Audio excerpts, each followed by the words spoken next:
Hopefully by now, you've all familiarized yourselves with the news that the newly established Six Flags Entertainment Company, consisting of the former Six Flags and Cedar Fair, have closed without warning the world's tallest roller coaster, King Ka. From the second I heard the rumors, I didn't want to believe it to be true, but deep down, I knew there had to be validity to it. And of course, it wasn't just King Ka. You also had Green Lantern in the same park, a large stand-up coaster, and Lava Bora down at Six Flags Over Texas, a classic bobsled coaster, closed seemingly out of nowhere. I'm incredibly grateful to be in a position where I can travel with little notice to Jackson, New Jersey and get my last rides in before it's too late. But I recognize many of you watching aren't quite as fortunate, and that's kind of where this video topic comes into play.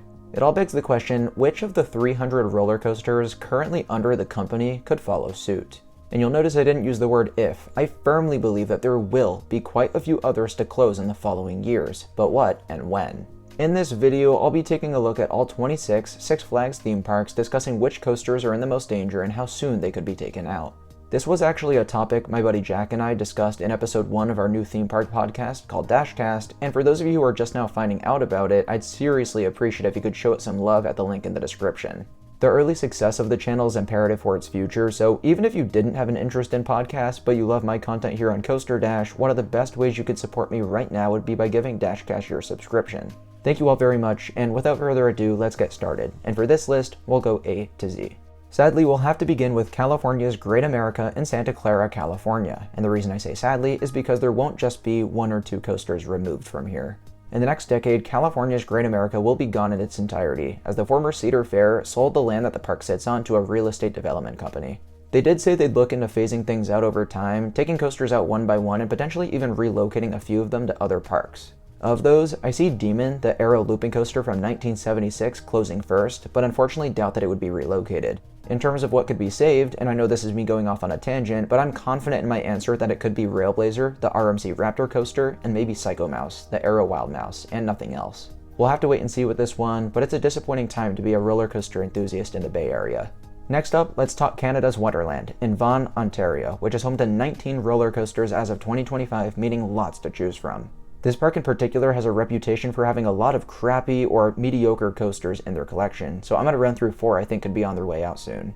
Most likely, I see Flight Deck, the Vekoma SLC, and Time Warp, the Zamperla Volare, going soonest and as a package. While I have no way to confirm this, I feel as though they wouldn't remove one without removing the other, as the combined plot of land would be perfect for a new front gate attraction. Why I picked them in the first place, they're both incredibly uncomfortable and unpopular experiences. I don't know many people, if any, who enjoy either of these rides. That's how genuinely bad they are. And the next on my list would have to be Dragonfire, an Arrow looping coaster from 1981. Not only is this ride old and unpopular, but it's from a defunct manufacturer who can no longer produce parts for it. What really gives it away as at least a candidate for removal is I have heard of some markers found near the coaster, and those almost always mean something. Whether they're communication markers, demolition markers, or something else that I don't know, but it's hardly ever a good thing. As a 4th option, I want to discuss the possibility of a renovation to Wild Beast, their wooden coaster from 1981. Now this, I don't think they'd remove in its entirety since it's a pretty substantial ride with a lot of potential, but in its current state, that potential just is not being utilized. I can totally see Wild Beast leaving in its current form, and the park hiring Rocky Mountain Construction to transform it into a hybrid coaster. It would almost certainly be a top 3 ride in the park, maybe even number 1, but I have it as the least likely of the 4 options since Cedar Fair hasn't gone to RMC since 2018. Hopefully those from the former Six Flags can put in a good word for them and we start to see more come to the chain. Carowinds in Charlotte, North Carolina is now a flagship park under the company, and they're home to 15 coasters as of next year, so again, lots to choose from. Plus, they can and will replace said rides with something good. Once again, I have 4 candidates for removal, starting with Nighthawk, one of 2 remaining Vekoma Flying Dutchmen. Though I'm a particularly big fan of Nighthawk, I recognize that I'm in the minority as most find it uncomfortable and awkward. But putting that aside, one thing we can all agree on is it's unreliable and probably very expensive to maintain. In my opinion, the only thing that saved this coaster was the fact that they were able to get spare parts from Firehawk when that closed at Kings Island in 2018. Not to mention, Nighthawk is a front gate coaster, which is a prime spot of land for a big new ride. Following this, and virtually just as likely to be removed in my eyes, is Vortex, the park's B&M stand-up. I'll second what I said about Nighthawk, and that Vortex simply isn't popular, and it's down a lot. Actually, part of the reason I'm led to believe this one might leave soon is because over the past few years, it's seemingly been closed more and more and more. It is possible Carowinds renovates it into a floorless coaster, as several sister parks to Carowinds have, but again, it's a decent chunk of land where you could do something much better. My preferred choice for a coaster removal here would have to be Hurler though. As long as the 1994 wooden coaster is around, that gap is essentially filled in Carowinds' lineup, meaning they seem to have no interest in getting a better Woody. And honestly, that's a shame, because while I've never been one to dislike Hurler, I can't say I really like it either, and that space could be occupied by something that runs circles around it. I'd especially love to see an RMC conversion to this ride similar to what King's Dominion did to their wooden roller coaster by the same name. Hell, you could even clone Twisted Timbers, and I don't think too many people would draw issue with that. Finally, we've got to talk about Carolina Cyclone, an aero looping coaster from 1980. Like all three other rides I've mentioned, this one is just as unpopular and hasn't aged all too well. It did receive trains from Kings Island's Vortex after that closed in 2019, but ultimately those aren't going to last forever. Only reason I see this as the most unlikely of the four possible removals here is it sits on a much smaller plot, which would be difficult to fit a new coaster in. Still, I'd keep your eyes on all of these to a pretty equal measure overall. Cedar Point in Sandusky, Ohio is the company's favorite, soon to be home to 18 roller coasters in 2025. Though I don't think you have to fear for anything in the short term, I do see a few as slim possibilities.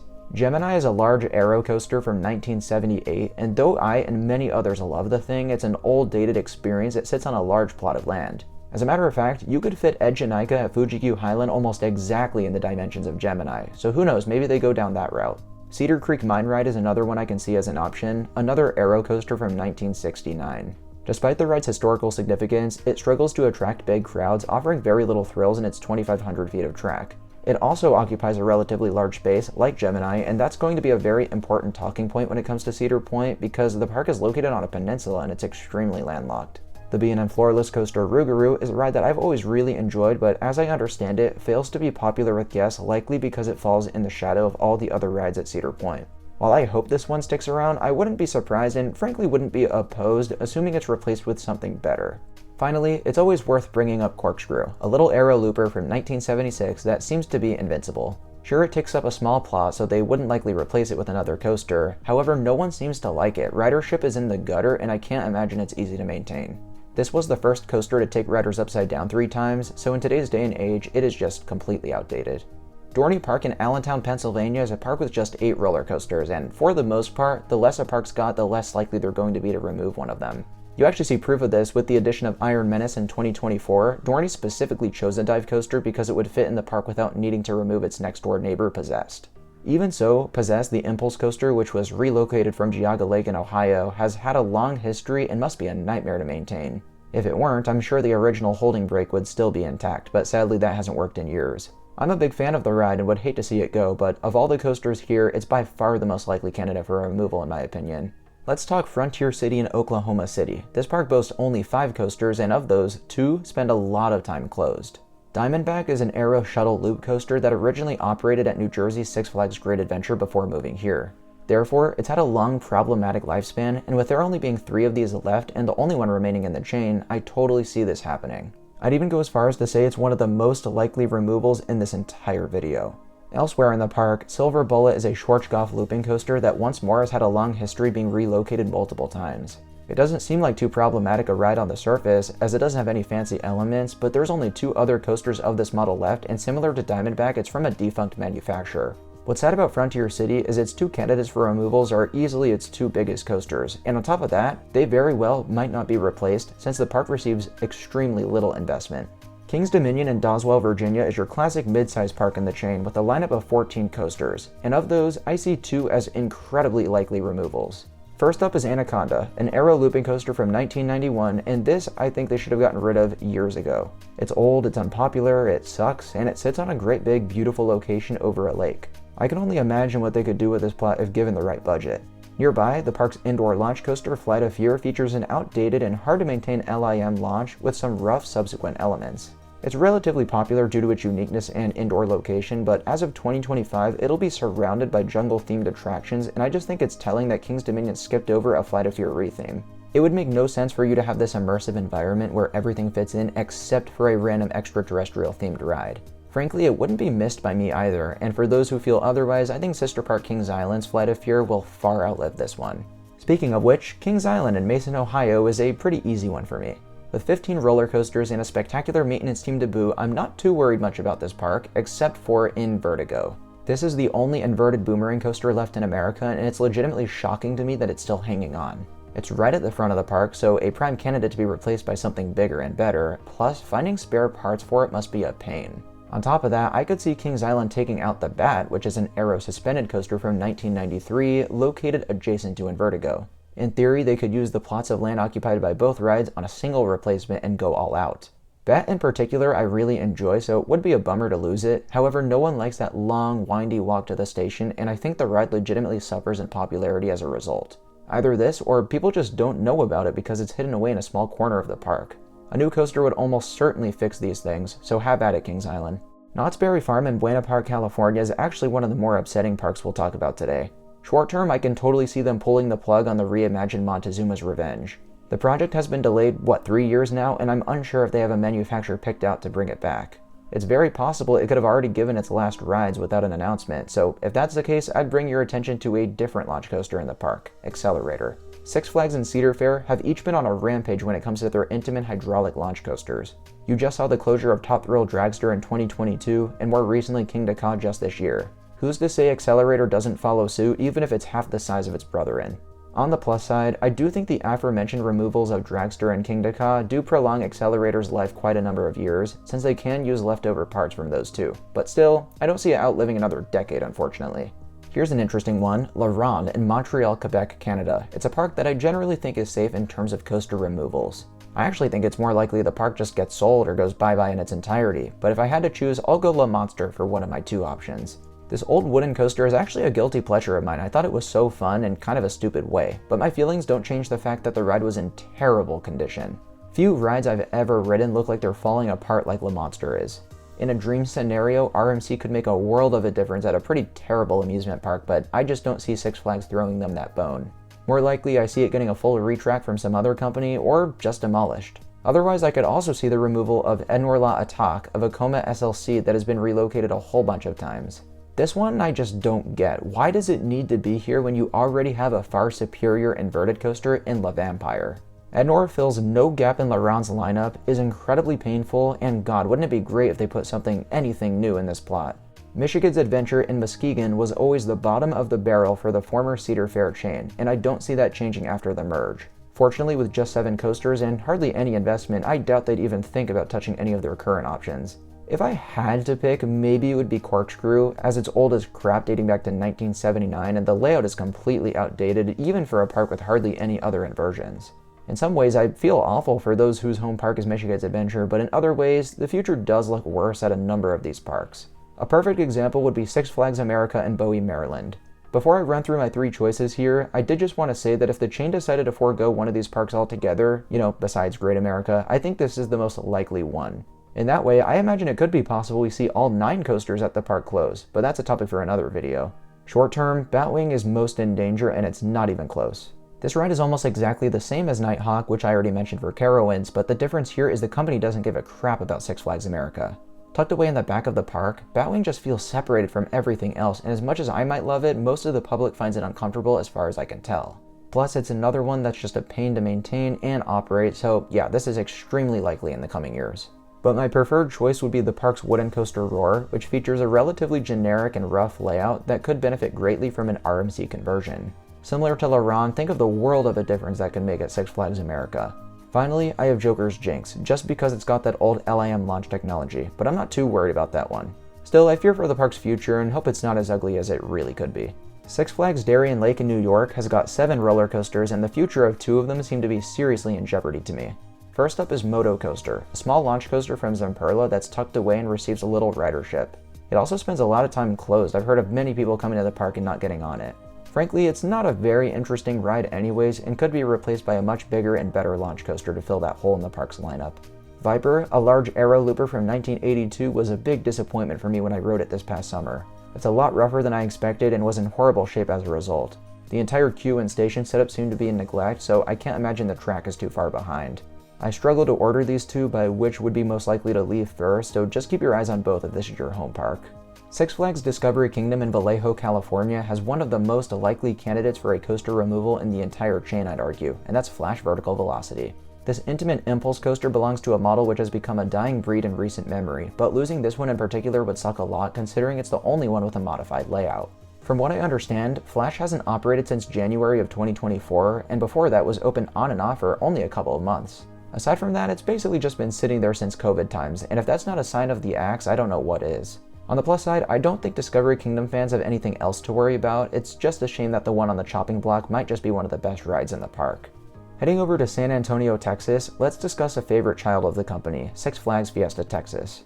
This park is home to 11 roller coasters, and virtually none of them are a cause for concern in my opinion. Probably the most likely removal would also be Fiesta's newest coaster, Kid Flash Cosmic Coaster. This little Piscetti Bowl model from Skyline Attractions has been closed far more than it's been open since it was introduced to the park in 2023, and honestly, I think it was the nail in the coffin for Skyline as a company. Fiesta Texas has an incredible maintenance team, and if they can't get the thing to run on a consistent basis, then no one can. Besides, there was already a kids coaster in the park anyway, so it's not like it fills any important gap. The other one everyone always seems to have on their radar is Pandemonium, their Gerstlauer spinning coaster, not because it's unreliable or unpopular or even bad, but Fiesta Texas is situated on the inside of a quarry wall, meaning they're very landlocked. Eventually, when having to remove rides in favor of new ones, I think Pandemonium is most likely to be taken out. Good news is I think it has a non-zero chance of getting a new home, and whatever takes its place is almost certain to be substantially better. New Jersey's Six Flags Great Adventure is one we can just skip over since they just had two of their largest coasters brutally taken from their lineup, Kingda Ka, an Intamin Stratocoaster, Rest in Peace, and Green Lantern, a B&M stand-up, which I found to be a respectable ride in its own right. I doubt they'd add insult to injury by taking anything else out for a long time, so we'll go ahead and move on to the next park. Six Flags Great America in Gurnee, Illinois is one of the largest parks in the chain, home to a whopping 16 roller coasters as of next year. Therefore, there's bound to be a number of options to pick from, and the first of which that came to mind was Flash Vertical Velocity, that goes by the same name as the one at Six Flags Discovery Kingdom. This is also an intimate impulse, and simply because there's so few that remain, I see this as one of the more likely candidates. In second place, Demon, the Aero looping coaster from 1976, is nearly as likely, but I think its lifespan was just prolonged after the decision to intertwine their new dive coaster around the pre-existing attraction. Then you have the talk of the town, American Eagle, an old wooden coaster way in the back of the park that I think has had a pretty equal shot at being removed or RMC'd. As much as I enjoy the ride, I wouldn't have a strong preference either way, as an RMC would be a slightly redundant addition with Goliath already here, but of course would also deliver a spectacular experience. Great America almost always gets spoiled when it comes to big new coasters, so I wouldn't worry too much if any of these were removed, frankly. There's a few others like Whizzer and Viper that I suppose they could be taking out also, but with Great America, their maintenance team is so good and they've taken out so little in recent memory that I wouldn't be too worried for really anything here. The top three I referenced are more so there solely due to the fact that I have to narrow things down at each park for the sake of this video. Six Flags Great Escape in Queensbury, New York is a park with just 6 coasters and about half of those are utter garbage. And there's nothing wrong with taking the trash out, so here's to hoping they do something about the monstrosity that is Steamin' Demon. The Aero Looper from 1984 is hands down one of the worst roller coasters on the planet, and despite Great Escape receiving little investment, it's in a prime location for a big new front gate attraction. How amazing would it be if they put in an RMC Raptor here, or some other compact coaster model in its place? Moving on, we have one of the big dogs in the chain, which I'm sure many of you have been waiting for, Six Flags Magic Mountain in Valencia, California. Here you've got 2 coasters, which in my opinion are in danger of removal to a pretty equal extent. Superman Escape from Krypton is an old Intamin launch coaster that currently holds the record for tallest and fastest coaster in the States. Only problem is it hasn't operated since mid-summer, and before that would close for months at a time. It's the last ride of its kind out there, and the only other one was removed just a few years back, so I see no reason to believe this coaster would not follow in its footsteps. I'd also be on the lookout for Viper's removal, an Aero Mega looping coaster from 1990. Though the ride has a fair bit of historical significance and delivers an uber-intense experience to this day, it's simply never gotten the ridership it's deserved. You can visit Magic Mountain on the busiest days of the year, and still, Viper will most likely be a 5-minute wait. It's not a matter of if these two will be removed, but when and which one first. Six Flags Mexico in Mexico City is a park I really wouldn't worry too much about. They're home to just 9 coasters, and really none of them seem too threatened. Now in my podcast, I did say Boomerang had a fair shot at removal, but since then, the park has announced they'll be transforming it into Batgirl, giving it new trains and a new look. As a result, I'm honestly kind of stumped when it comes to Six Flags Mexico. I guess if I had to choose, maybe I'll go with Tsunami, their Zero Tivoli, just because we've seen more and more get removed the past couple of years. Plus, the park's got plenty of family coasters already, and frankly, they could use the land for something much more magnificent considering they're tight on space. Let's head to Massachusetts for Six Flags New England, home of 12 coasters in 2025, and despite having a lot of mediocrity in their lineup, I don't see many options for removal. Some of you might be screaming at the screen, flashback, flashback, flashback, but actually I'm not sure how likely this is after replacing their former Boomerang coaster Goliath with a new ride. I always thought they'd take both out at the same time and use the combined plots of land for something huge. But that never happened, and as a result, I think Flashback's longevity was just extended. What is now the most probable candidate in my opinion is Gotham City Gauntlet Escape from Arkham Asylum, as well as Catwoman's Whip, both at the same time. While I'm not super confident in this answer, I think it makes sense for a variety of reasons. First, Gotham City Gauntlet was never intended for Six Flags New England. It's a compact little wild mouse that sits on a piece of land that could facilitate something quite a bit larger. 2. Catwoman's Whip is a Zero Tivoli, so same reasoning as Tsunami getting removed at Mexico. But above all else, these coasters are situated right beside each other, and so if they wanted to build a much bigger ride in their place, it could even be another family coaster. I think this is one of the best ways you do it. New England isn't exactly a park with tons of room to turn to, so it's very possible they settle on this for a future coaster investment. Six Flags Over Georgia in Austell, Georgia is another park where I don't think there's a lot to be concerned about. As a matter of fact, my answers are going to be a little boring for this one. I'm going to start first with Kid Flash Cosmic Coaster for the exact reasons I cited with Six Flags Fiesta Texas. But my second prediction would actually be Joker Funhouse Coaster, the other junior coaster in the park, and I believe I have some good reasons for that. Despite how simple the ride may look, Joker Funhouse Coaster experiences a surprising amount of downtime, and as a matter of fact, across my 2 full days at Over Georgia, it's been closed.